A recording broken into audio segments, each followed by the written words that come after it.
Oh, man. Thankful to get the win. I thought they had a great game plan. They did a great job protecting the paint. I thought we settled, certainly in the first half. I thought we had some good looks, and I thought we settled for some threes. And again, I give them credit for making it hard on us to get in the lane and make plays, corralling. And then they had key guys that come off the bench, like Hannah and Jason Kent, both who don't play a lot, and they came in and gave them huge minutes, made shots, made plays, got rebounds. So credit those young guys for being ready to play, and they have tremendous futures. A good team. We knew it'd be tough. We knew it'd be grinder. And like I said to our guys today, doing shoot around, we can't have one foot out the door for the holidays. We got to finish this mission, and it won't be an easy one, just because of the mental part of a game like this. Finish the job, and we found a way to win. I'm happy for Tilly, the way he finished that game and made those free throws. I didn't think he was great in the first half, and I thought in the second half he stepped up big. Okay, we'll go to questions. First from Dave Matter. Cuonzo, that last possession where Jeremiah scored, did that go kind of as you called it? Well, we had a set play, so if you didn't have the set, then obviously X, if he can get it first, if not X, then Drew, one of those guys get it, and you push, and then either of those guys space out along with Mark and attack the rim and get Tilly behind the rim to make a play. But they had to get to the rim, get that thing at the rim, and not settle for threes. I thought we settled for a lot of threes instead of attacking the rim. And give them credit for, corralling the ball and forcing us to take tough ones. Zawuchi? Cuonzo, on that previous possession, Mark's deep three, was that by design, or was that kind of settling by three? No, that wasn't by design, but, no, that wasn't by design at all. Mason? Hey, Cuonzo, even though the team didn't shoot well tonight, you held Brad 4 points per average. What does it say about the team? So the last shot, they got back up and defended properly.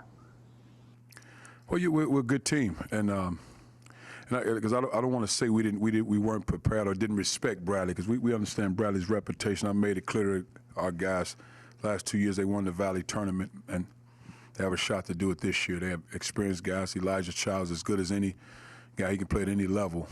So we knew they'd be good. But just for our guys, find a way to win game. As always tries, as the clock ticked down the second half, 15 minutes left in the game, 11 minutes left in the game, 8-4, the 3:30, whatever the time was. I just said, guys, we don't get these games back. You don't get these days back, these seconds back. So we got to scratch and claw, fight a little hard, and plus they're a team that grinds you, so they had a lead, so they were going to grind it out. So we just had to settle in and play sound defense without fouling, and we did enough to win the basketball game. And again, these type of wins that you learn from down the road. Gabe DeArmond? Cuonzo, in the timeout before those free throws, or the free throw with 10 seconds left, did you walk through kind of, here's the play if he misses the front end, if we're down 3, if we're down 4? Yeah, so we had a play if he'd have made them.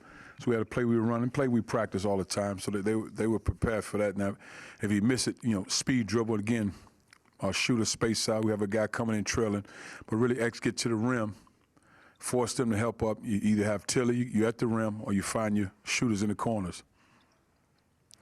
Joel? Hey, Cuonzo. Jeremiah Tillman ended up saving you guys at the end of the game there. But for the most part, for about 25, 30 minutes, he started off slow. Are you worried about, come conference play or come closer to March, long stretches like that for Tillman against big-sized teams? Oh, not at all. I mean, I was more concerned with Tillman with Elijah Childs, because Elijah's a 6'8", a guy that can pick and pop, though he didn't make any threes tonight, but he got that can make threes. And that was my biggest concern the whole night with Tillman defending him. Not that he couldn't defend him, but when you set those middle flat ball screens, Tillman has to help and stop the ball, and Elijah Childs is open for the three. He got a couple 15, 17-foot shots that he made. But I wasn't really worried about him with the minutes. I wasn't worried about that, because that's what we needed from him. But he stepped up big. He stepped up, got big rebounds, big plays. But he's that type of guy that we expect him to be, what he showed offensively in the second half. We need him to be that. Take his time in the post. I mean, he's so big and strong.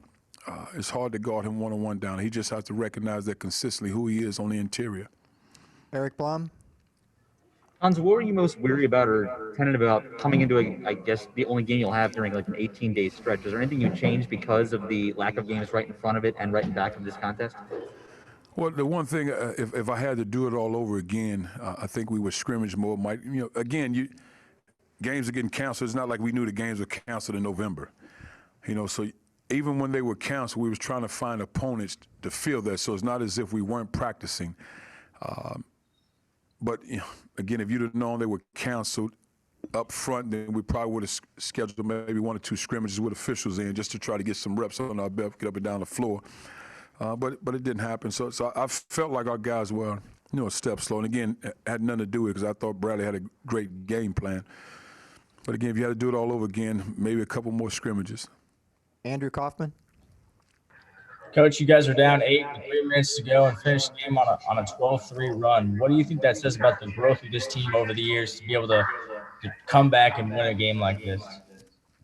Well, one of the things that we have the personnel to be an elite defensive team, but we're not an elite defensive team. Now, we have that, but it's about taking pride in playing defense. So now, if you've seen in the first 5 games, we buckle down, we need to get stops. So all of a sudden, we buckle down and reel off stops.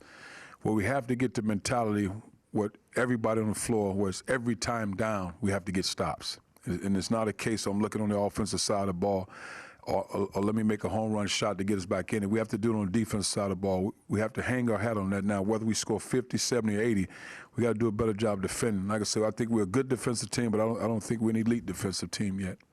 Ben Hockman? Hey, Coach, just want to ask you as you head into SEC season, what excites you about your team from the offensive standpoint? I think the pace in which we play, and again, they did a great job of really selling their defense, getting back, and that's fine.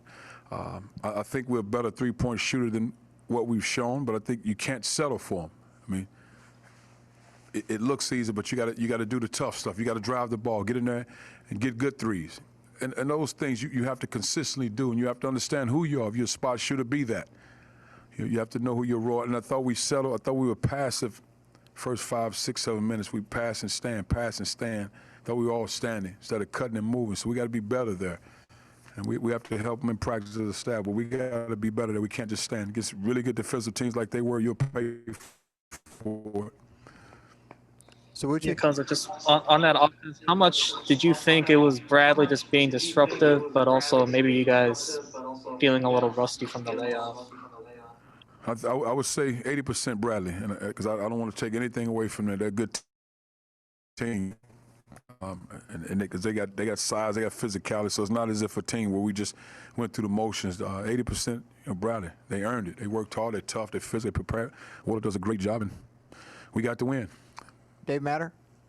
Cuonzo, Jeremiah's free throw percentage this year is way below his career average. How'd you feel about him when he stepped to the line for the last one?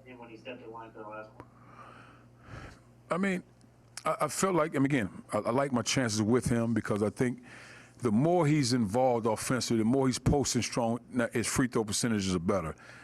I don't think he's as good a free throw shooter if he's touching the ball 1 every 5 or 6 times down the floor because he's not involved. But when he's involved like he was tonight in the second half, then I'm fine. He's good because he's engaged, and I think that's the biggest key with him. He's locked and loaded. Gabe? Cuonzo, I know you got different kind of sample sizes on every team in your league, but as you look around the SEC, is this a team that's in position to compete to win that? How without question, if you're healthy, you got a chance. No question, you got a chance. First and foremost, protecting your home court, finding ways of going on the road. I like our chances against anybody, anywhere. Just we have to do what we need to do to win basketball games. We got to continue to execute. You obviously make open shots because if you're not making shots, and then it puts a little more stress on your defense. Not that you shouldn't be able to defend, but you got to be able to make open shots, loosen that thing up. But again, I like our chances if a team's won't allow us to shoot shots. I don't mind it at all. Andrew? I forgot to put my hand down. Sorry about that. No problem. Dave? Okay. Anything else for Cuonzo? Coach, Merry Christmas. We'll see you. Thank you all. Happy holidays.